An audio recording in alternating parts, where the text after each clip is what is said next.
We open up this episode with a little disclaimer. The views and opinions of our guest, Elliott Hulse, are his own and do not necessarily reflect those of Men Talking Mindfulness and our affiliates. We are committed to open and respectful dialogue across varying perspectives, and that means bringing on a variety of voices that help to further our mission of creating more awareness. So, without further ado, here is our episode about the Manosphere with our guest, Elliott Hulse. Enjoy. Imagine that you're part of a culture that tells you women are to be conquered, that vulnerability is weakness, that the man with the most wins, and that your worth lies in your bank account, your body count, and how hard you can shut down your emotions. The Manosphere has become so big that Netflix produced a documentary by Louis Theroux called Inside the Manosphere that dropped in March of this year. With rare access, this documentary investigates this hyper-masculine network featuring some of its most controversial influencers. Louis Theroux and his film crew also filmed my guest at his home in Texas for this documentary. They filmed over 3 hours of wholesome family footage with him, his father, his wife, his kids, and only 3 seconds of all this footage made it into the film. Why? Is it because wholesome doesn't sell, or because a virtuous, grounded, and healthy man doesn't move the algorithm, or is it something else? Wake up to who you can be. Welcome to Men Talking Mindfulness. Elliott, great to have you. Welcome to Men Talking Mindfulness. It's my pleasure. Thank you for having me, Will. Yeah, I'm excited for this conversation. One thing we like to do, Elliott, to kick off the show is kind of do a one breath grounding practice just to kind of get focused, get in our body, get more present. So let's do that together, and whoever else is out there listening, we can do that with us as well. So maybe close those eyes and let's just start with a nice little exhale out your mouth. Get really heavy, feel your breath, feel your self in this moment. Take a big giant breath in. Inhale, inhale, inhale, and let it go out.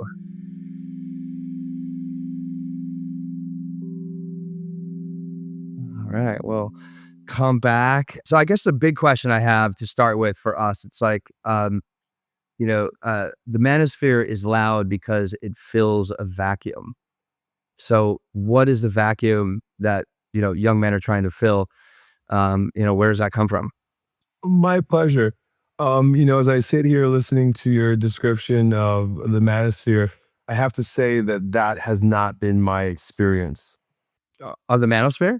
Right. Okay. Yeah. I wasn't aware of the term. Yeah. While I was even a part of it. Mm-hmm. And so I came on YouTube. That's how most people know me, as a strength coach. Mm-hmm. And from my earliest days as a strength coach, I worked mainly with men. I was the oldest of 4 boys. I was the captain of the football team. When I became a personal trainer, it was mostly guys that hired me. And so I just knew that God put me in a place to influence men. I've also had positive men in my life. I've got a great father, uncle, many coaches. And so drawn towards this, back then, drawn towards a market that was highly underserved. When I decided that I was going to open my gym, I was going to focus on young men. From every corner, I was told that that's not going to work.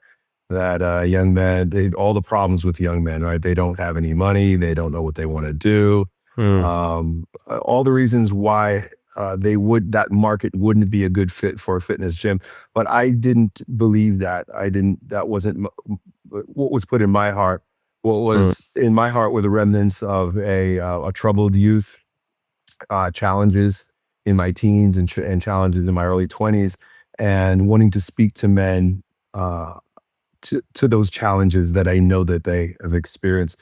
So my gym and my channel grew in popularity for many reasons. Of course, I'm a very good strength coach, but also because I spoke to the challenges that young men experience in their lives outside of the gym, dealing with women, dealing with parents, dealing with career.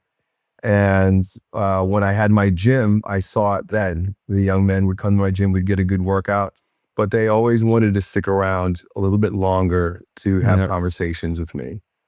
And And there was a great need for that. I was happy to fill that place. And when I got on YouTube, I started just like I did in my gym with fitness, but then I created a separate channel that spoke to the heart issues, the life issues that men were challenged with.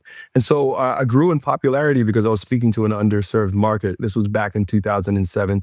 The word manosphere didn't exist. Right. And so, just so you're aware of my background, I married my high school girlfriend.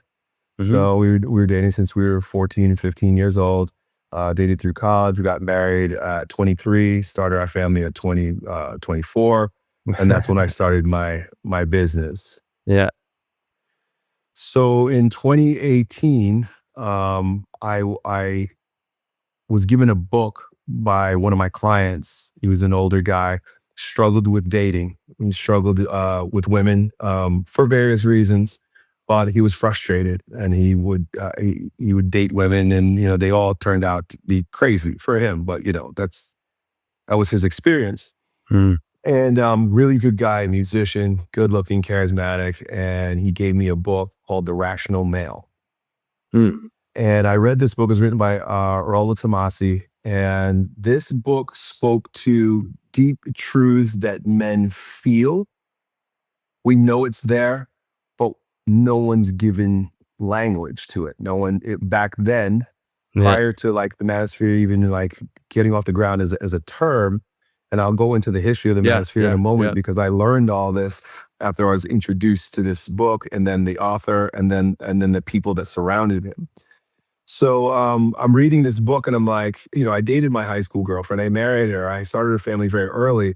And even a man in my position, I'm devout, devoted to my wife, my family, and my faith. And reading this book, I was thrown back. I was like, no one, why didn't anyone tell me this? Mm. Why Yeah. didn't I learn this mainly about intersexual dynamics, or the nature of man and woman, right? And how their psychology plays into attraction, and what they really want. It's like, trying to figure out woman. And this book really nailed it. And for me, when I read the book, it was enlightening. He wrote a series of books, volumes, but it also, to me, it pointed to what we learn in the Bible. And so as I'm reading this red pill, that was the term that was used very heavily back then.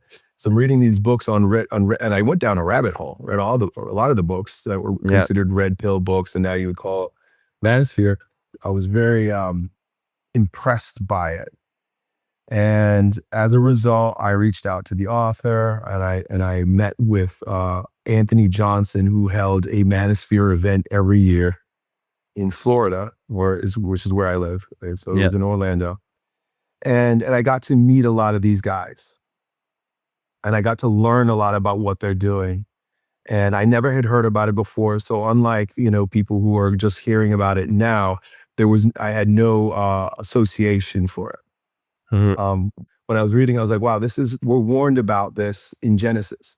We're warned about this in Proverbs. We're told about these things. But as our culture has discarded tradition, has discarded Christianity, has discarded the truth of the Bible, we fell away from what is rightfully called patriarchy, and all of the benefits that it provided for women when we lived that way. And so, but that was my opinion on it.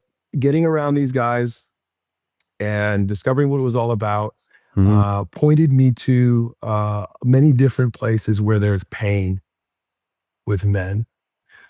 A big part of how the manosphere evolved was through chat groups, AOL groups, Reddit, things like that. And it was almost like it was like what a young man would want from like a cool uncle that's like been through stuff. And it's like, hey, let me tell you something, kid.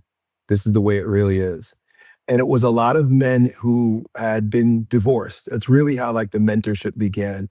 There's a lot of older guys, maybe in my age or so forth, who failed with women. And they were teaching what happens to be biological and sociosexual truths that they discovered through their failures to these young men. And of course, as is with one generation passing their bits of wisdom to the next generation takes it and does what they want with it, and Mhm. they'll use it, they'll bring it up to date. And so the manosphere really began to explode when young men started to acknowledge the wisdom of these older men who have been hurt by Mhm. what they didn't know. And they took this new knowledge about intersexual dynamics and they applied it to pickup. Right. And pickup is during that time, pickup was what Tinder is now, right? Mhm. Where you go online and you don't actually have to be charismatic. You don't have to do anything but have cool pictures. That's why like looks maxing is so big now. You don't need a Mhm. personality. What Yeah, these yeah. guys were teaching back in 2010s was like how to be charismatic, how to Right. walk up to a woman, how to look her in her eyes, how to tell a good joke, what she expects, because there is a unspoken format for dealing with women that women know, but men don't know. Right, So as right. Yeah. these men began to recognize these things, they sharpened their game, and Yeah. they would go out together and they would go and they meet women. And of course, depending on the man, there's different um, desire for what to do with the woman. Some men were, as it will always be the case, just want to get laid, and there were a lot of men who met their wives and had great relationships, and they were Mhm. very grateful for what they learned in this budding manosphere atmosphere. Yeah. And so that is the root of it. But when I came in, which was many years later, because I never looked for dating advice, I would marry my wife, and Yeah, things yeah. are great, we're cool. Shut that down, you know? Yeah, Yeah. it just wasn't an interest to me, but the Right, men that right, I mentored, it right. was an interest to them. Yeah. Men are asking me questions on YouTube. Young men will come to my gym. So I'm feeding myself with this knowledge so that I can impart it, not from my experience, but from research and from what I've learned from other men. But around the time when I became what you would say a part of the manosphere, things were changing, and intersexual dynamics was very helpful and very they understood it, and it was fruitful for many of them. Women like you better when you understand women's psychology. So Yeah, true. it helps women and it helps men. A woman would much rather have a stable, grounded, strong leader as a husband than an emotional, lazy slapdick. It's just it makes Yeah. sense. Women like strong men, regardless of Yeah. what they say. Yeah, yeah. But around Agreed. the time I joined was shortly, it was around the time of Donald Trump's his first presidency, and we had the Kavanaugh case happening, Oh, yeah. and yeah, the whole Me Too thing Yeah, was yeah, happening. The pink pussy hat movement, and all yeah, this stuff, yeah. and it was an attack. It was an attack on masculinity. Mhm. Donald Trump versus Hillary Clinton was a Mm. microcosm. It was the zeitgeist. It was what the political party wanted. It was what the rulers wanted. They wanted to pin men against women, and this the whole campaign was like he versus she. Yeah, And then yeah, even yeah. into his presidency, it was attack men, attack men, attack men. I'm not saying yes or no for Donald Trump, but what Yeah. he does represent is uh is is is, is masculinity. However you want to look at it, he is an icon in that regard, like an Andrew Tate. So Mhm. the world started really getting angry politically, specifically as it related to male and female. That's how the ruling party wanted to divide us. Not Mm. that they hadn't been trying to do that for a very long Yeah, time. yeah, they just found something that really works. Yeah. It came to a Ver peak. Right, right. This dichotomy between man and woman, and the understanding that we need to have about who we are and who we are in a relationship goes back to the garden. And I saw it there. That's where as a Christian, I knew immediately. I was like, oh, this is true, but they're lacking the fullness of truth, which is found in the faith. But they're Mm. getting something here. And so I resonated with it. And I was like, okay, good. I was exploring my faith at the time for various other reasons. Yep. And I started doing research into the history of Christianity in the West. And just from a purely historical standpoint, I discovered a lot of how these revolutions, particularly in the 20th century, were born out of the same.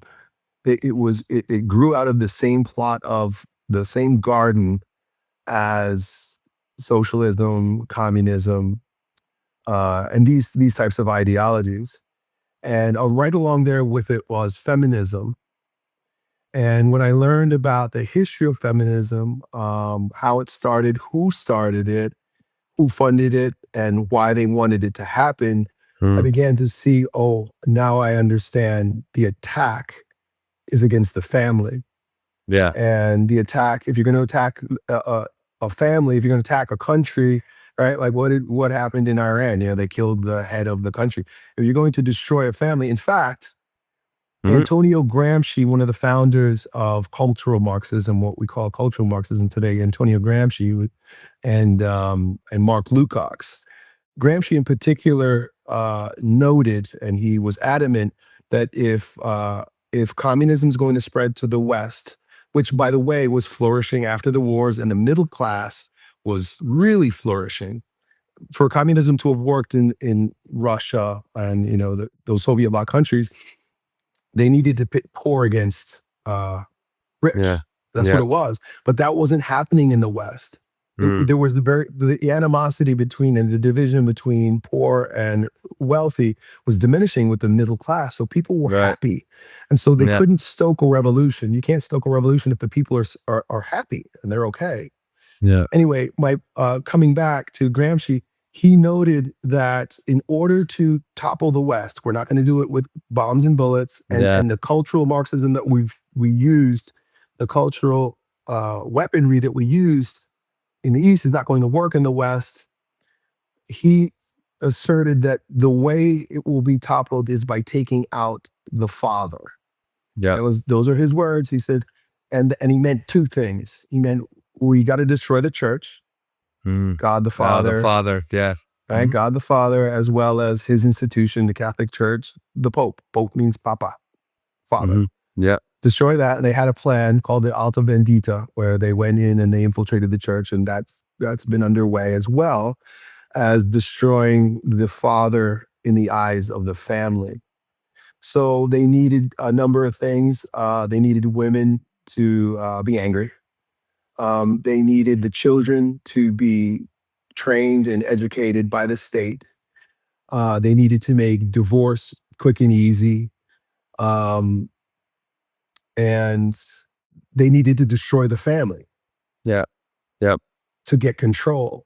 And so what we're experiencing today, we go back to 2020 during the election. What we were seeing there and what we're experiencing now, like since this documentary came out, is the reverberation. Their plan worked, Yeah. and the Right. reverberation of feminism, communism, socialism, the social revolution as it unfolded in the West, coming to a peak where now man versus woman on the podium. So Yeah. I'll Yeah. pause there because it's Yeah. very nuanced, I but get you. that's my understanding of how we got where we are right now.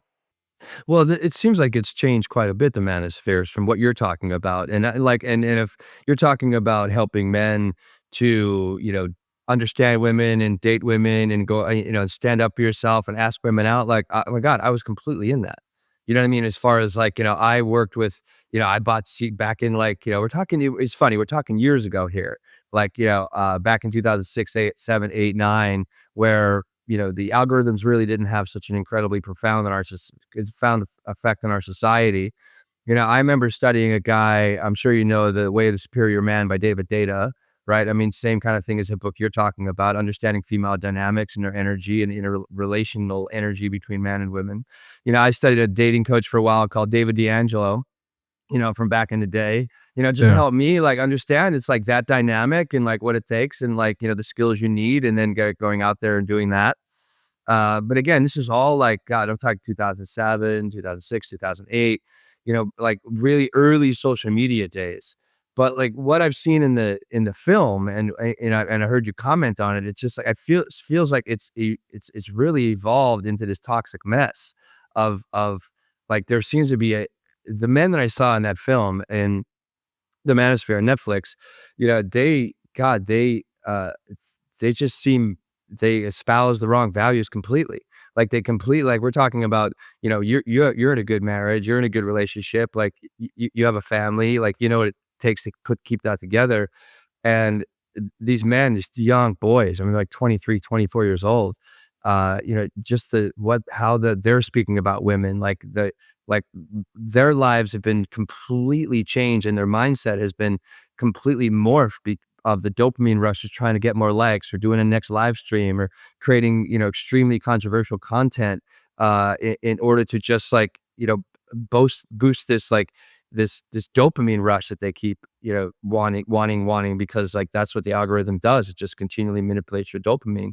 So have you seen, that difference from where you were, and I'm so happy to hear that you're helping young men and, they're wanting to be around elder or, older men in order to kind of carry them forward, and help them to kind of like pull out of the strange time within like their early childhood when they hit puberty and then into their 20s and even into like, their late 20s and early 30s. But like what the Manosphere is talking about, this particular documentary just shows men that are just completely driven by the algorithm and make really bad choices in order to get more likes. It's kind of what I was seeing, and honestly, I feel like when I was watching them, they didn't even believe their own bullshit. Like they just seem really fearsome in like what they're actually saying to this guy, what's his name, Lewis, and I don't know. That's what I kept saying. Am I like on the right track there, or anything you want to add as far as I like just want to is point there a out that difference? what Yeah, you saw was yeah, highly curated. okay, You're aware, as you mentioned, I think before we got on the call, that I was a part of the documentary. yeah, They spent time with me yeah, and they saw my family. They learned about the work that I do. They also spent time with a friend of mine who comes from a really tough background, but he was able to overcome. And now he's got a wife and a child, and he's a great awesome, father. yeah, We didn't make the cut. yeah, What you saw was a deliberate bastardization and a caricature of what's really happening. And of course, you get that. mm, That's what the enemy does. that's He true, will. That's part of his playbook. Like I talked about the Alta Vendita earlier. Like if you're going to mm, destroy an organization, especially one as deeply, think about it, a 2,000-year-old foundation of Western civilization destroyed in one generation. I'm talking about the Catholic Church mm, because of the infiltration. So what mm, do you get now when you hear Catholic? You hear homosexual priests, pedophiles. Well, yeah, you get that because that was created. There was infiltration, and then there was curated uh, propaganda mm, to give the public this view of this institution. What when you're watching these Netflix documentaries, which are it's propaganda. I was gonna say, Um, yeah, that's the word came to my mind. I'm like, fuck, like right. I didn't realize I'm being caught up in a piece of propaganda. But please continue. Yeah, So that's what you're getting, and it's designed to it's designed to destroy. right, It's designed to infiltrate and destroy. yeah, And so those guys, they have a place. They do have a place in the manosphere. It's true. That is one that but that is a corner of the manosphere, and it's probably the most toxic and immature version. It's the easiest one, right? Because right, it's sensational, right, so right. it garners a lot of attention. But Mm, what's even bigger than that is what we're seeing with Gen Z right now. okay. Generation Z is the first generation, a number of firsts with this generation, but one of which is a return to faith. We've seen the highest amount of Catholic baptisms in the church in American history. Never before in American history. This April, this Easter, Mm, broke the records by far. dominated by young men, Wow. supported by young women. The women are craving strong traditional men, and men know that that's their role. Mm, We haven't seen documentary on that yet because it doesn't fit their narrative. mhm. But Yeah. that is the manosphere. Yeah. Wow. This is like God, I'm almost getting like a little slap in the face. It's like, I'm not surprised that considering where we are, but it's pretty amazing how, where our country is kind of politically is making it into kind of a documentary like this. So we can continually further to divide, pull on those strings that continually create more outrage, instead and seeing others, especially, men or women as the enemy, right? Instead of finding a way to come together, and you've had a very, I mean, okay. So, I mean, we got to be honest with these toxic masculine definitely exist. I mean, they have these massive YouTube channels, and like They social play their media. part, Okay. What's and the part that they play then? Like, what is it? they What's their part, if you will? their part is to wake up. And when Okay. someone needs to be woken up, it's usually jarring. And so what they would Yeah. call red pill rage. Mhm. And this is the most emotional part of the manosphere. It's the most immature, meaning this is where like the youngest, you'll find the youngest guys here. I'm Yeah. talking about Manosphere, and I'm talking about like my father. My father Yeah, yeah. spoke at Manosphere events. He's been Right. interviewed by Manosphere, curators. Okay. Yep. So there's that. But then there is just like, our culture glorifies youth and chaos, rock and Yeah. roll, Okay. Woodstock, all that Yeah, shit, yeah, because yeah, they yeah, know it yeah. destroys. They know it destroys. And Mm. so they're going to put that on a pedestal and they're going to use that as the herald. I I don't believe in and I don't ascribe to or give assent to the type of lifestyles and some of the things that a lot of these guys in that corner are doing, but I Yeah, yeah, recognize their value yeah, because for a young man who's really like seeking, he might find an Andrew Tate and get angry about women. But he's going to very quickly realize I can't continue to live this way. He's going to grow up. And yeah, then he's going hopefully. to look, he's Mm. going to go deeper. And the rabbit hole goes very deep and it's also very sequential. And it may lead him to Christ. In fact, Mhm.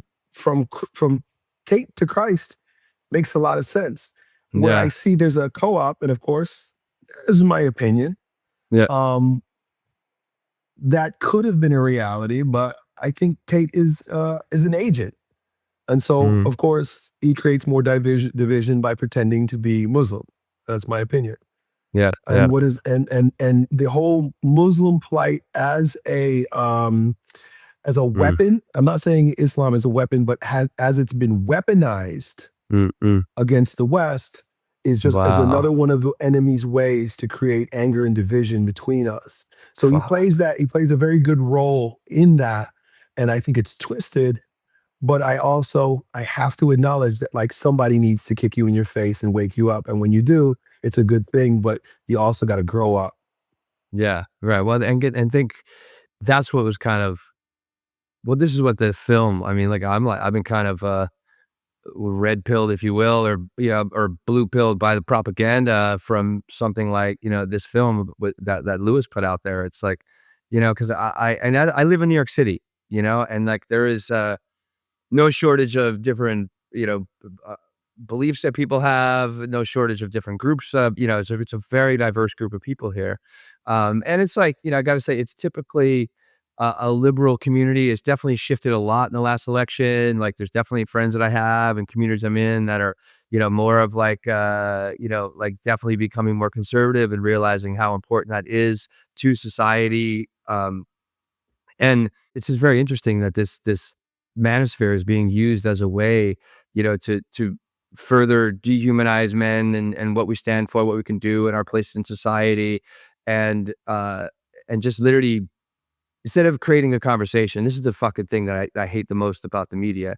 Instead of creating an opportunity to have the conversations that are needed in order for us to come together, instead of being in each other's throats, this is another piece of media that just like points somebody else being the problem instead of the system being so toxic also within. If I'm making any sense, it's Yeah. like, it's Oh no, sad. you're It's making so fucking 100% sad. sense Yeah, it's really because sad. the enemy knew, and I'm speaking specifically, like Wilhelm Reich has been truly uh, pivotal in my life, understanding his work, but he also did a lot of bad things. And one of the things he understood, just like Satan did, the serpent did in the garden, was that if you're going to topple Adam, he Mm, figured out you got to topple the woman first. You got to destroy a woman's purity, her chastity, her natural prudence, because she has to protect herself. So the whole yeah. sexual revolution, and they call him the father of sexual revolution and contraception and all these things, didn't liberate women. Mm, It destroyed their character, and it mm, gave men an easy target. yeah. And so when we think about feminism, right? And it depends on who you're talking to. Just like you and I are talking, and we're coming from Yeah. different places on the Yeah, yeah, yeah. manosphere. Mhm. When it comes to feminism, like those activities, I wrap into feminism. Like I understood what Wilhelm Reich was trying to do. He understood one thing that was most pivotal is that when his objective was, this is his words, to crack open the Catholic woman, because the Mm, Catholic woman in the 1950s was, the standard for, womanhood, and she mm, loved her husband, and there was no such mm, thing as divorce. He wanted mhm, to crack the Catholic woman, and so what he did, and was a part of the mastermind of like the culture as a whole, but it came to a peak in the 1960s with Woodstock, and so they planted women there that mm, behaved badly because mm, they knew that if the other woman, this is what he discovered, when women see other women behave a certain way, women will do it. But if a man mhm. tells a woman to do something, she's not sure. Yeah, They right. just need to see other women doing it. Yeah. So what we end up getting here is all of the perversion of femininity in this form of radical feminism that then becomes the target for hurt men. And Mm, and so that happened first, right? That happened in Seneca Falls in the 1980s. Margaret Sanger, and later on, and like there's all kinds of crazy stuff if you dig into the roots of it.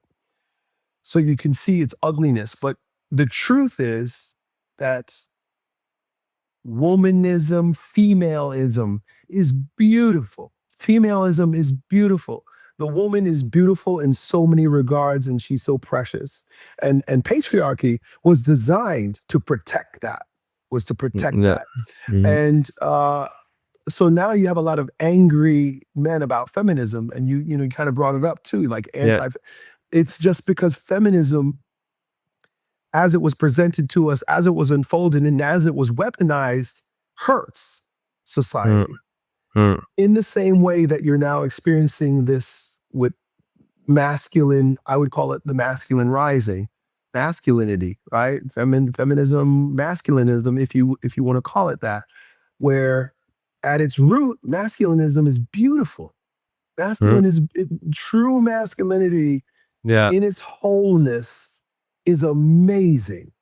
yeah, But just like feminism was weaponized, you're seeing masculinity being weaponized yeah, through these demonstrations on Netflix, yeah, and some of the more sensational characters yeah. that garner the attention. Well, can you actually, it might be helpful to hear, like, so what is like the true feminism, true masculinism, I mean, feminism is like its own term, but like the true female, the true masculine, like how would you define those? Um, um, just to kind of give us, more context here of like what you're talking about. Cause I kind of have Yeah. an idea, but I mean, I think it's like, but also, look, like we have a vast, mostly male audience, and, they might be disagreeing with, some of your ideas that you're kind of talking here. So let's just go a little bit further and like, what does it really mean to be a true masculine, a true feminine? And then like, what Hmm. is like the healthy interplay, if you will, between them, cause it's just Right. like, it's like the the great story all the time, right? It's like man and women, Yeah. man and women. So, but yeah, Yeah. please help us define. Story Yeah, as old as time, man. Yeah, yeah, as old as time. exactly, And the exactly. enemy always weaponizes it against us. I It's think fucked what up. really end up Mm, there's a lot of pieces at play right now, but after the French Revolution, there was this change in the culture, Western culture, that led mm, towards immanentism. This is the term that I learned from Father Ripperger. mm, Immanentism, which basically makes us the determiner and sole authority over our own lives. This rugged individualism. I can do it. I don't need anybody. And you see mm. it, like Yeah, the entrepreneur, like the guy who yeah. made Facebook, and like Elon Musk, and like we put these people on a pedestal, and we're Mm, taught to like, I can do it. I'm just as good as anybody else. If it's to be, it's up to me. And it's very personally empowering, right. but also devastating to community, Yeah. because Well, now this. we're more Mm, separated. right, and you're talking more from the masculine realm, yes? I I'm mean, or talking, both? no, I'm talking Both. Okay. all of us, because Okay. women were now the purpose of communism is to equal the playing fields. Right. Right. So that's not just for men. That was the message that was given to women. You can do what any man can do, and you can do it better. You can be a CEO. You can be an entrepreneur. You could fly rocket ships. You can take this pill, and you don't have to destroy your life by making babies. You Mm, can compete with men in the corporate world. So men got it. And for men, it is a little bit more natural, just yeah. by our nature, to be Yeah, we're individual. linear. Yeah, we're Right. linear in our It's not a nature, yeah. woman's nature. It's not her Mhm, nature, but she mhm, was told, you're being oppressed by these men who have this privilege. mm. And so now you need to go do it. Right, right, And right. so when you ask me about what needs to happen, if I think I understand you Mhm, correctly, or what happened and where do we go from here? What is the answer? The yeah, answer is family. agreed, Family. We have 100%. to come back to the nucleus of society, and that's what the enemy knew, that you got to destroy the family. You're not Mhm, going to fix this by fixing women. You're not going to fix this by fixing men. Even though I do men's work, my men's work falls flat if the man can't be in communion with and fruitful with a woman. yeah, But the woman and the man have to know their role and play their parts. And it can't be from animosity or a sense of duty, but a mhm, rising to the greatness that is inherent in our genders. yeah, So, and I'm yeah, going to sound horrible based on what we've been conditioned to believe and feel good about hearing when I yep, say this, but for women, I'll start with yep, them because the enemy started with them. mhm, Learn how to be wives again. mm, Learn how to be feminine with a man without competing with him, and embrace your fruitfulness. yeah, We've treated pregnancy and childbearing like it's a disease and it's a burden. That's the mm, narrative that we've been given, so that you can go out and do more better things.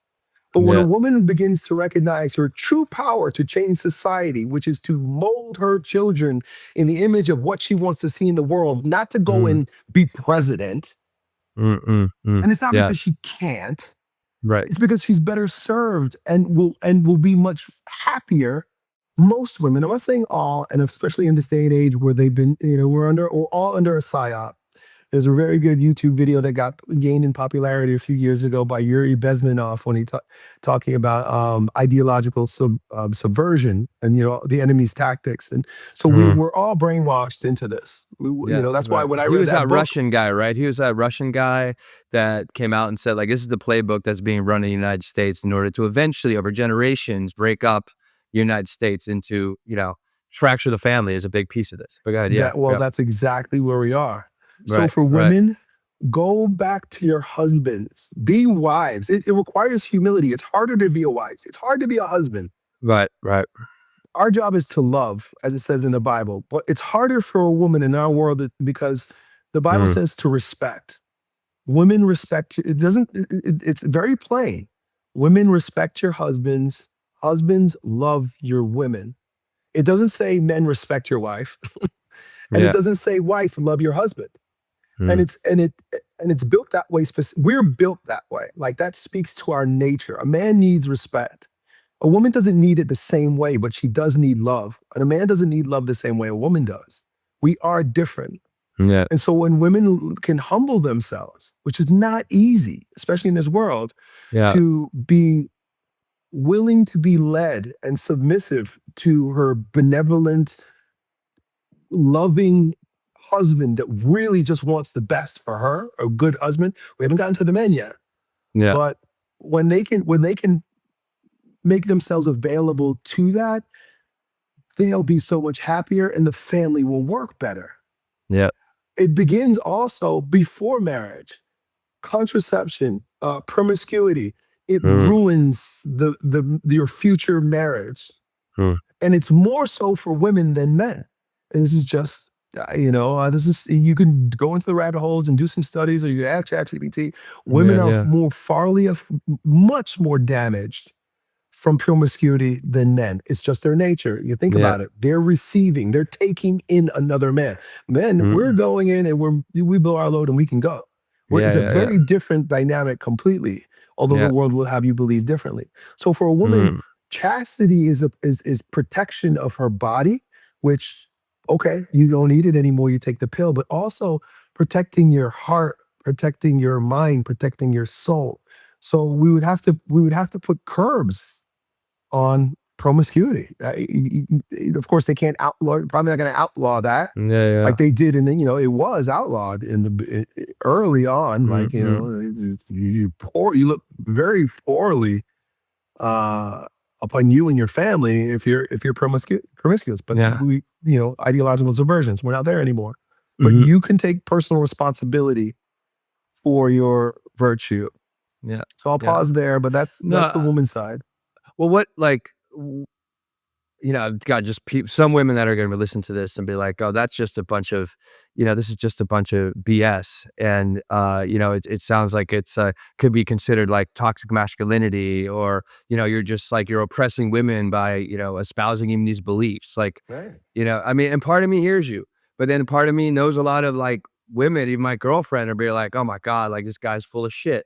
So like, I mean, and I'm just saying, right? I mean, this is like, you're taking a hard stance here. This is one thing I do enjoy about you. It's like, you're not afraid to speak your mind. Like, I've heard some of your podcasts and stuff like that. And I enjoy your strong beliefs and what you're saying here. And one thing that has definitely been true over the last like 40 or 50 years, or definitely even the last like 25, just from in our country right now, is like, it doesn't matter who the fuck is in office right now. The bombs keep dropping, the middle class keeps shrinking, right? And the poor just keep getting more poor, and it's just like that middle class is what really keeps our system. We're thriving in the 70s into the 90s into the early 2000s, thriving because like we're able to own homes, right? We had a great family structure, and a lot of that, as we know, is just completely breaking apart. I mean, homes right now are they've like quadrupled in price over the last like, since the pandemic. It's like, who can afford it? Like, I mean, how could you actually put some roots into a community to actually believe in your community, right? And then bring kids into that community when, if we're living a life that's just, we're always like renting, then we don't really have anything to really attach ourselves to, really, especially as men, like to really grow something. We love that. We love, it's very important for a man to have something to do, and one thing that we love to do is like raise a family, grow a business, create prosperity for ourselves and other people. But go back to like, I mean, I'm just going off here a little bit because I feel you, but like, so what if like, if a woman says like, oh my God, it's just oppressive BS that Elliott's talking here. What do you have to say to that? Well, I think my life speaks to that. Okay. So I come from a home with an intact family. Yeah. And my mom and dad play their roles. They know their parts and they love it. They're hilarious to watch together. Yeah. Because my parents didn't grow up in America. They grew up in Belize. So they bypassed a lot of the propaganda that caused the destruction of the family. And not to say that they couldn't have happened. He's got 10 brothers and they all divorced. It's just different. But then my relationship with my wife modeled after my parents. My wife came from a broken home. Her mother was a flower power hippie, cheated on her husband, and my wife's dad was a weak man. For whatever it's worth, he just wasn't strong enough to raise his two daughters and to keep this woman, and the whole thing fell apart. And she had a rough childhood, but she came to my house when she was 14 years old, right? Like when it's like a crossroads, right? You can get in trouble at 14 or you get big turn in your life. And it was a huge turning point for her life. She ended up spending almost every day at my home.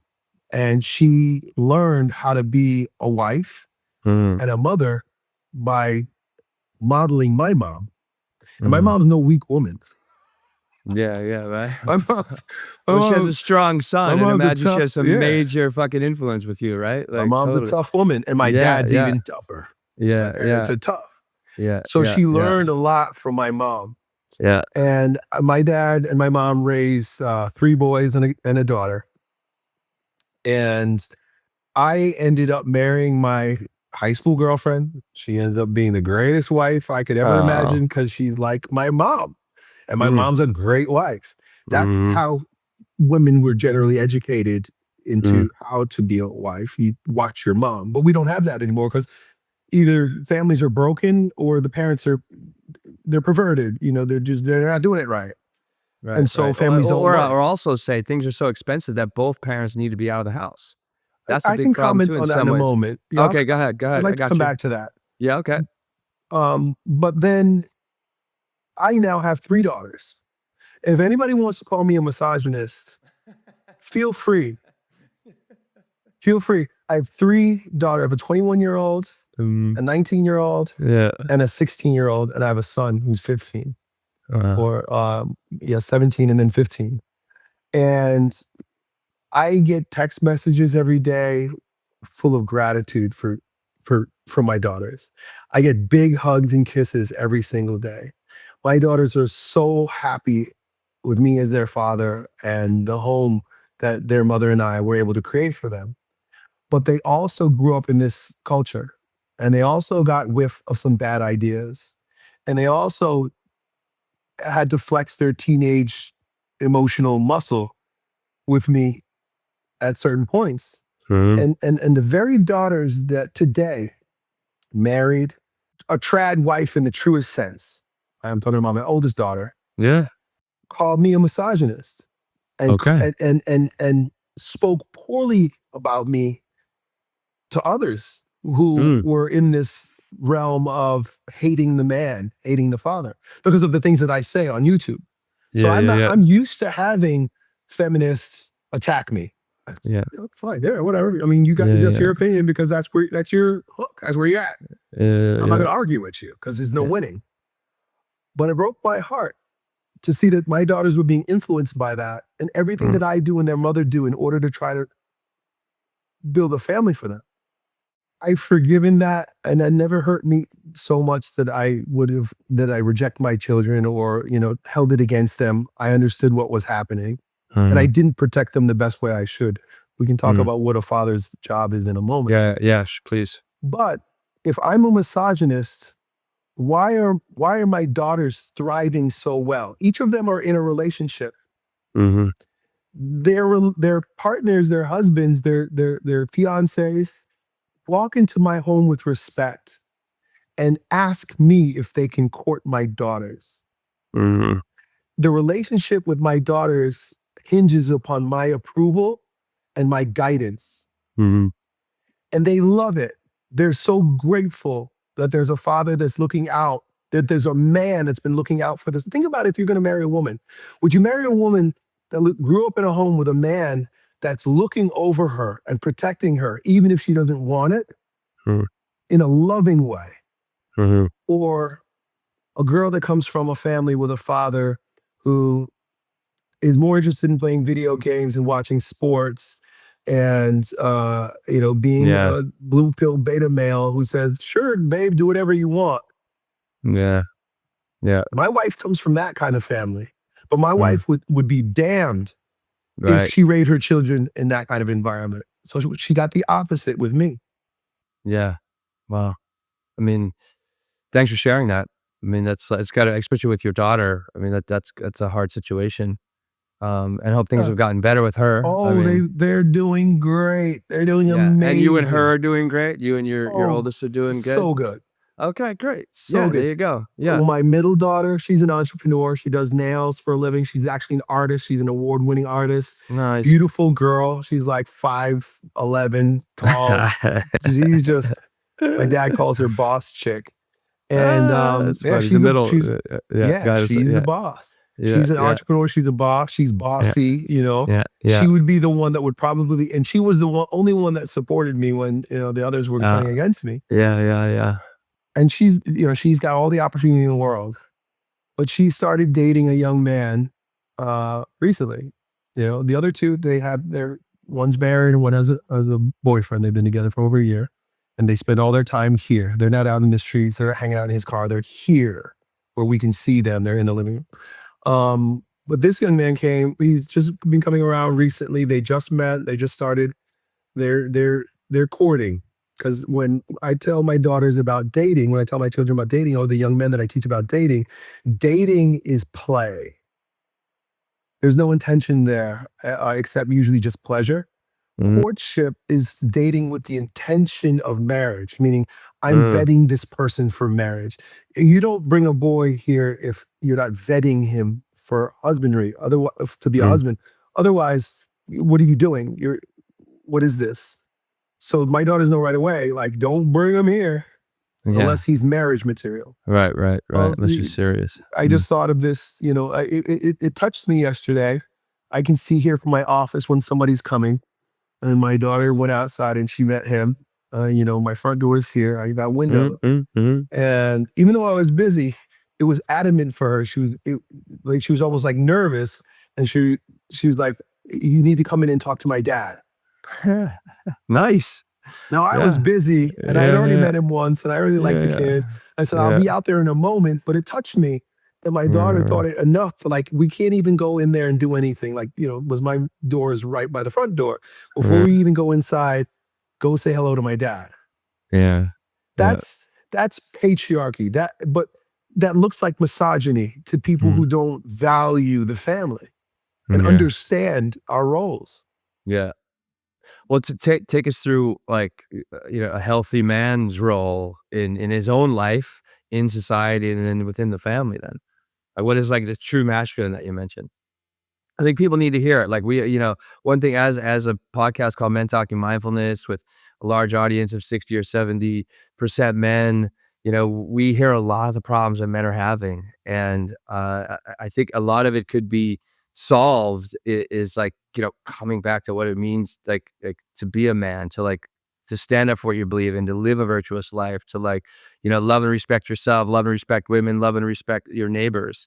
And also, it's, I think, a big thing that I think might be creating a lot of problems is, like, men are really lacking purpose right now. Without that purpose, without that energy, without taking our testosterone, which just drives so much of our behavior, and pushing it towards something that is actually meaningful to us, that's when we get stupid.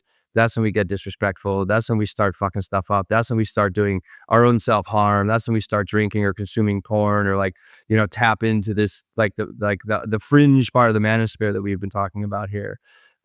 It's just like, we have to have something that need to go after, and to have a family that gives us immediate emission. So yeah, please take us through what a healthy masculine would look like, please. Well, my position on all of this is that the family is what's going to heal. Yeah, I The agree. family's I mean, gonna and let me just say also, like, I come from a very fucking strong family background. Like, we have my last name is Schneider. For this year will be the 79th year we've had a Schneider family reunion. Started by my amazing. grandfather, right? He has, like, 5 brothers. He had, like, all sorts of different cousins, and we have 100 Schneiders that come together in the same spot, right? It's almost like our tribal land, right, out in Pennsylvania, and we absolutely love it. And, like, Yes. we have all different ideas, all different, beliefs that but we all come together, throw down our beliefs, right? That get in the way of us coming together and seeing each other as family, leaning on each other when we need to throughout the year when we're not kind of there at this reunion. But, like, I was brought up with this really strong family Mhm. dynamic and family first. And it's just like, I was raised Catholic as well. And I've seen it throughout, I mean, I really, looking at my uncles, looking at my aunts, like, I mean, that's the kind of family I don't have a family yet, but that's the kind of family I wanna have. This is also Yeah. how I am with my friends and their families. Like, I just treat them with a lot of respect. I see the mom as a mom. I see the dad as a dad. I see, women as women, men as men, and just like, but also treating them all with love, respect, and just trying to like be peaceful, be helpful, be honest, be authentic. And I feel like I've been able to accomplish what I've been doing here in New York because I have such a strong family behind me. I just know that's Yeah. why it is. That's Yeah. what the enemy hates the most. Yeah. Well, fuck the enemy then. Yeah. I mean, it's just like, And why it's do as I, why old did, as yeah, go ahead. time. Yeah. Yeah. It's as Okay. old as time, right? When we talk about the garden and we talk about Genesis, like the family feud began immediately, Yeah. right? Yeah. Cain and Abel. So the enemy knows that to destroy a society, destroy a people, destroy a culture, you destroy the family. So with that, the family begins with the family Mhm. where you come from. You know what a family looks like because you come from a family. That's Yeah. a great start, but we don't all get that. Yeah. So True. the next step is honoring our sexuality and recognizing the prize that we are as men. Because if promiscuity does not help men either. And not only is it damaging to us, and I can go into that, but it also ruins the pool of women that could potentially be wives because now they're all being run through. So men, number one, have to recognize that we hold way more power than we think we do. Women are the gatekeepers to sex. Men are the gatekeepers to relationship. This is an important distinction. Yeah. Women have to be more careful when it comes to sex. They have more to More to risk. line. Yeah. Hell yeah. And a man has to be careful in relationship because he has more to risk. Men risk more in relationships for various reasons. But if we're just going to use that, we have to now set ourselves up to do relationship well. The reason why men aren't marrying anymore is because of we have more at risk. For the law puts us at risk, and our potential is at risk.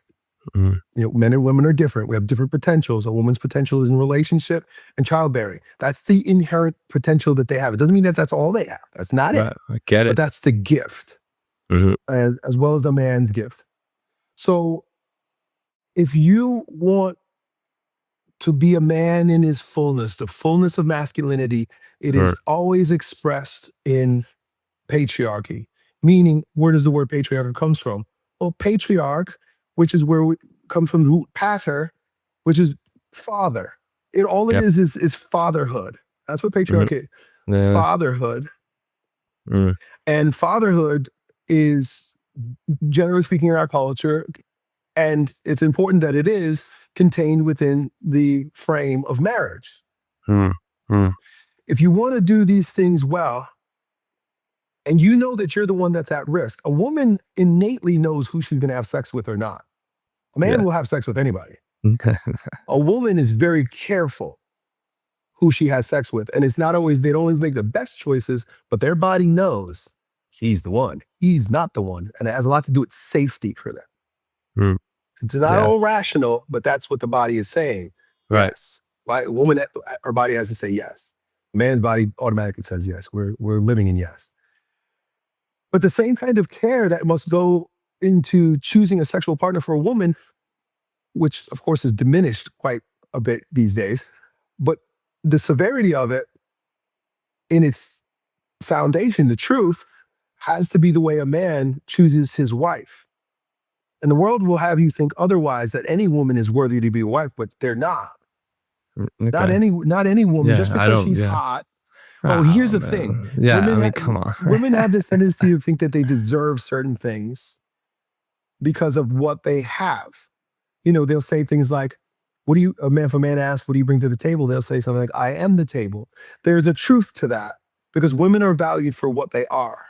That's why men will just say, a man is valued for what he can do. So there's much more, we got to live up to much more as men. Yeah. But if you're gonna go into your business and have a business partner, you're gonna be very careful about how you do that. because you know your livelihood is at stake. You got to take that times 10 with the type of woman that you're going to marry. And my opinion is that it's very hard to make that decision. And I've seen it with many young men. Very hard to make that decision when you're having sex, because now you're chemically hypnotized. You're addicted. Yeah. Sex becomes an addiction. They like to say Totally. women are the ones who, pair bond and they get crazy when they get hooked on a man. I don't think that's only for women. I've seen it with men. I've experienced they're it. they're I mean, addicted to a woman. yeah, and you've she been can be a married since you're bad 23. woman. Like, yeah, I've been single for a while, and sometimes Yeah. like, wow, you get really hooked. I mean, I've definitely gotten really hooked, but yeah, Yeah. please keep going. Yeah, it's real. Yeah.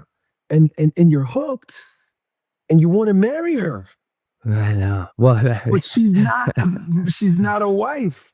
yeah, She's not going to make a good wife, and you're going to suffer in your family. Right. So it begins there. I'm not even talking about the character and the virtues and the responsibilities.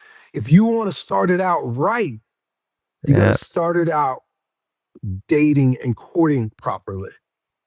Right.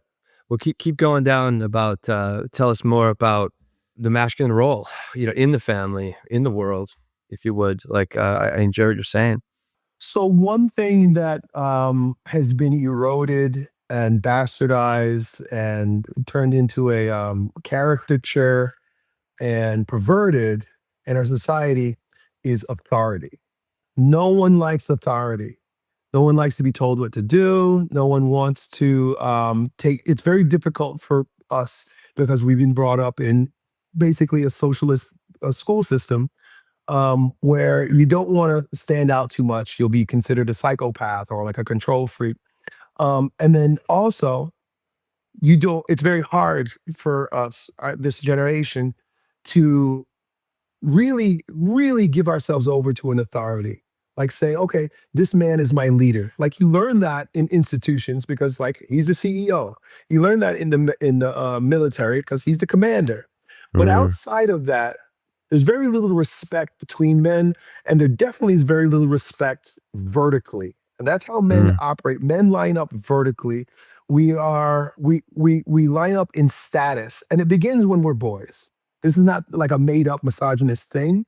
You see it on the playground with the boys. You see it immediately. I've experienced it like literally I switched schools when I was 10 years old, 5th grade, something like that. I went from a public school into a private school. The private school kids, boys are at this school, were together, probably since they're like 3rd grade. So they had this small, like 14 people in class, 7 women, 7 boys, Catholic school. And God, like the 5 of them, 5 of like the 7 boys, like all had this little clique, and I'm this outside person, right? Athlete, can do a lot of shit, you know what I mean? And they were immediately threatened by just having another man there. And I was like, and I could see the pecking order. There's one guy, Todd, at the time, you know what I mean? He was like, they like revered this dude. And I was like, I'm like, I'm 9, 10. I'm like, this is ridiculous. Like I'm young, but I'm like, what is really going on here? So you're right. I mean, at a young age when this is just how we're biologically wired, but I mean, keep going. But I think there's also what I will say, there's a way that we can do this correctly. I think if you have a good, strong leader, but also a leader that like is connected to his heart and not just his bank account and things that drive, just filling your bank account and greed and all those kind of things, then you can have a really thriving organization where people are seen, people are respected, people are actually, their gifts come forward because they're not feeling like they can't fail, but they could actually try. But I mean, there is a way to do it properly. I don't want to just people when they hear like this like the top down kind of thing, look at it as a bad thing. It can be done well. It just hasn't been modeled enough in our society for sure. Yes, it's been perverted. Yeah, exactly. Yeah, and everything you're describing. So the first thing is you need to recognize that by natural law, as a man, you're the leader in a relationship with a woman. It's purely based off of natural law. You don't have to, there's no morals around it. Man against woman, the man wins. Physically, yeah. I mean, when it boils down to it, that's all that really matters. And I don't like that it's this way. But when just it boils is. down to it, is like, who's going to smash who when they don't get their way? A man has that power. And women, and it's not to denigrate, I'm just calling it what it is. Yeah. A woman's, first of all, her true power is subtle and in many ways more powerful than a man's. But it's subtle. So it doesn't get, it's not grandiose like a man's. But any power that a woman has in the world is because men are protecting her. It's the only way. Women cannot do anything to protect themselves if there aren't men to protect them. Yeah. Right. You take away the police, you take away the government, right? You take away the protectors that are hired to protect them, and it's free for all. We do whatever we want with you. You have no say. So by natural law, we have a right and a responsibility as the stronger gender. Yeah. Right? Yeah. You can't take that away from us. It's true what we are. So in a world that hates authority, it's very hard to be an authority. If you hate something, you can't become it. And so if you have this, and I know because I grew up with this aversion towards authority because I grew up in the same world. And so, I resented my dad because he was a strong authority. I was taught by TV, music, movies, media, school to resent him. And I repented, but I saw it when I was like in my late 20s. I saw what happened. Like, that's not fair. I know who my dad is, and he's not that. So, but it wasn't until that I wasn't able to really truly step into my role as leader of my family until I could reconcile my father wound and realize what my father actually was and to appreciate that. You can't become a leader until you can appreciate leadership. You can't be a leader until you're a good follower. You can't be an authority unless you revere authority. It's just the way it is.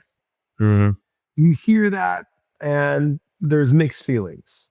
Right? Okay, I get it. I'm responsible. I am in charge. I am the leader. You have to, if you're going to be a man and you're going to have a family, you have to take that role. And it's not all about pointing out and telling people what to do and running roughshod through people. It's a fucking responsibility, and it's a hard one. And that's why we require respect. That's why we require respect. And it's an emotional thing. Respect is an emotional thing for a man. It's like, am I appreciated? That's really what it is. For a woman, appreciation shows up as love. Yeah. And I don't want to get into the dynamics of that, but for a man, love in that way, appreciation shows up as respect. Right. And so for a man to thrive, for a woman who's listening to this, a lot of women, they complain that their husbands are too soft. Oh, he's a beta male. He never makes up his mind. He doesn't take charge. Jesus Christ. I feel bad for those women. Yeah. Well, I'm sorry, let me cut you off. At the same time, whenever he tries to exercise that, it makes them uncomfortable. They say they don't want it. And the man is usually too weak to say, I don't care what you say you want or don't want. This is the way it is. That would actually make her happier. Right. We're living we're making our decisions based on women's emotions about something rather than natural law. So that's the first and foremost, is to recognize you have to recognize yourself as an authority. But to be an authority, this is why Gramsci said you have to take out the father. To be an authority, you must have an authority. And the authority for a man must be Christ. Not only for himself, number one, because his father is imperfect. There's only one Father, and that's God the Father. And through Jesus Christ, we have a relationship with him. So if God the Father isn't your leader, then you are, number one, a organism running around without a head. Right? You talked about men needing a purpose. If there's no God, there's no meaning. And if there's no meaning, there's no purpose. So he must have an authority. And that's good for him because it grounds him in virtue, it grounds him in faith, it grounds him in truth. And he's going to do the right thing as a man in our society because Christ is his authority. But for a woman, now, a part of the reason why Christ needs to be an authority for a man is because the worldly authorities are always going to fall short. Our fathers are going to fall short. Our bosses are going to fall short. We're our human. Political leaders are going to fall short. Our gurus are going to fall short. Our priests are going to fall short. Our pastors are going to fall short. They're all going to fall short. We're all fallen men. But there's one man, there's one perfect archetype, and that's Jesus Christ. And the Father above becomes our we have a relationship with him through it. That helps the man for that, because of that. But the woman knows that the man is flawed too. My wife knows my weaknesses. She knows my addiction. She knows my challenges. She knows where I'm going to screw something up. She can see it coming, right? She knows. How does she put her trust in me when she knows I'm a fallen man? Because she knows that I'm doing my best to follow his lead. And she trusts in me because she trusts in him. Mm-hmm. So the restoration of the father is the restoration of the father and the father.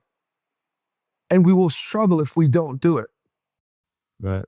Yeah. I mean, the restoration of the father, to Amen. the archetype, to the values, to the virtueness, so to the wholeness, to the love, to the connection. But love is also, I mean, love doesn't mean like you just let anybody do whatever they want. I mean, love comes with like a sturdiness, to bring people back in line. I mean, that's part of like a role of any authority figure, whether it's a coach, whether it's a father, whether it's a teacher, right? Mhm. Whether it's someone like part of a company or leading a company. It's like you have to pull people back in to line, because like if they're out of line, then they're not on mission. If they're not on mission, then why the hell are you doing this thing together? Right. I mean, so there is Right. like the collectiveness that comes with, having a collective respect, a collective mission, a collective, ideology that comes with, people being together. I mean, it's how it really works, and how it works effectively. But when we don't, like, one thing that I got to say, from having this conversation with you, it's like, it's really the masculine that has really been failing the family in so many regards, because a lot of men, I mean, depends on the population, are just not present in the family. So like we don't have this authority, we don't have this collective unit, we don't have this energy that only comes together when we're all together, right, as a family, as like, husband and wife and child.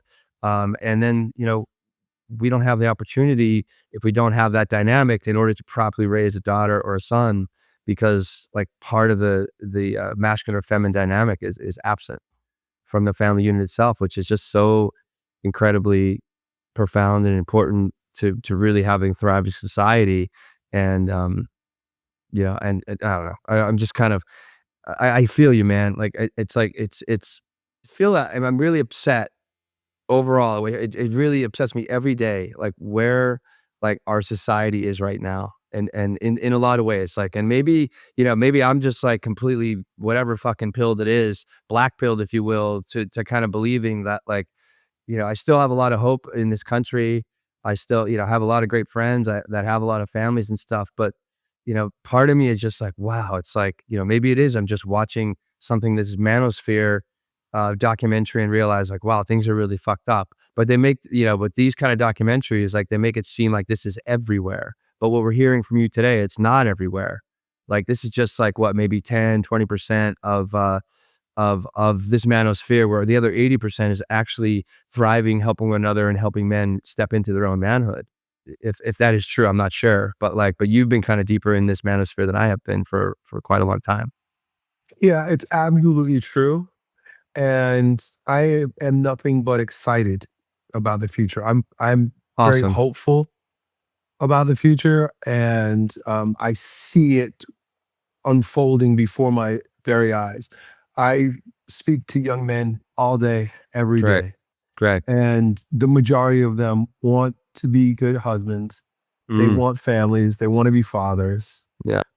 There's a resurgence of faith, and this is most that I speak to. Now, maybe, of course, just like the guys that you saw on the documentary, they're maybe the guys that they're in with that pocket, they're thinking differently. But I'm pretty sure I don't get invited on their shows too often, because I'm Yeah. pretty sure that when I go and speak to their audience, the way I'm speaking to you right now, a lot of their audience would resonate with the things that I'm saying, because Yeah. it's what men really actually want.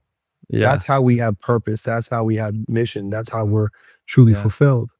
Well, they could also feel a strong man in their presence too.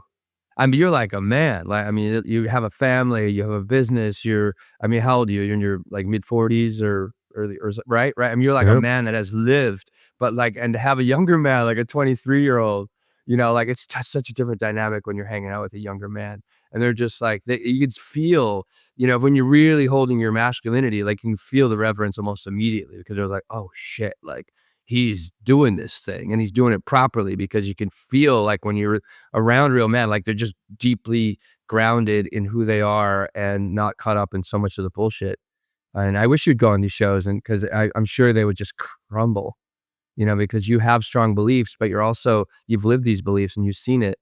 And I wish that would be the case. Maybe like call them up and be like, hey, put me on your show, and like, and hopefully help them, because these guys, like, they're just young men too. Right. Yeah. Like, I mean, as I have more compassion for them talking to you about it, because, this is what they know. Right. But are also like, they're kind of dopamine sick, if you will, because of how they're being manipulated by the tech companies that, obviously, and they're just trying to, relay a message here, a piece of propaganda saying like, this is not really the truth of society. They're just trying to, just like typical media, they'll look at 1% of the society and make it seem like it's 99% of the public. And it's just, that's what we're talking. And thanks for this, Elliot. Like, this has really helped me understand things in a different way, understand like how I just got whatever propagandized with this particular piece of media. But, I like what you're saying. I really feel like there is a lot of hope in this country. And I think it does have a lot to do with coming back to the family, and understanding family dynamics, and but not oppressing women at all, but like, lifting society up, lifting other men up, lifting women up, right, with what we're able to do as men, and just how we're naturally biologically wired. So Yeah. cool. Yeah. Anything else you want to say before we go? I really thank you for your time today. No, I enjoyed this conversation. Definitely Same, one man. that is important, and Yeah. I'd be happy to collaborate with you on this video. If Yeah. you put it on YouTube and Yes. collaborate with my Elliott Hulse Wisdom Yeah. channel, we'll get some Absolutely. extra views to this video, and I would love for my audience to hear this conversation. Thank you for your time today, Elliot. It's nice to know that men like you are out there, and I know you're controversial. I'm going to definitely get some shit for this episode, but like, standing up for men, and, believing in men, believing in masculinity, believing in a healthy masculinity. It's like, how can I not, be for that, with having a podcast called Men Talking Mindfulness, and seeing man after man after man looking this direction of the work that we do, becoming more aware of mindfulness, and become more aware, we're getting aware of our patterns, our habits, and our shitty relationships, and what creates those things, and then moving in the direction to be more healthy, right, and take care of those problems. And you're doing the same thing, but just in a different way. So I really enjoy this collaboration as well. And everyone that's listening, thank you. Thank you, thank you, thank you. And connect with us, leave some comments. I'm sure whether it's on Elliot's YouTube, or our YouTube, and other channels that we have out there. And let's grow this conversation, because I tell you what, it's like we can keep trying to fucking pick each other apart, but we can see it's obviously not working. It's like, how can we come together, right, with common values, right, and things that work for all of society, and begin to rally around those things, instead of just being like, oh, he's this and they're that. I'm like, that's not fucking working. And we've been seeing it for a Fair. long time, Yeah. long time. And we need to come together, and hope this conversation woke you up today to the possibilities of what's out there. So, Elliot, Amen. thank you, brother. We'll see you. Awesome, We'll Will. see you again. Yeah, brother. Thank you, everybody, for stopping by. Thank you for listening.